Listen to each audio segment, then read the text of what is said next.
Could larger traditional defense primes just acquire startups? Well, this is a good question. To harness their tech and human capital, much like other big tech companies such as Google do with startups. There are all these advantages larger scale companies have. When I started PayPal years ago, very different context, I was always asked, why can't a big bank just do this?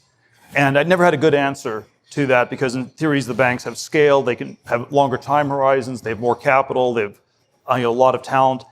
And I think the general answer is that it's just the internal politics are unbelievably bad. And this is true not just of large parts of the government. It's also true of a lot of large corporations become incredibly politicized in ways that are not good for innovation. So I think you can acquire a technology company at that point where you don't need to innovate anymore.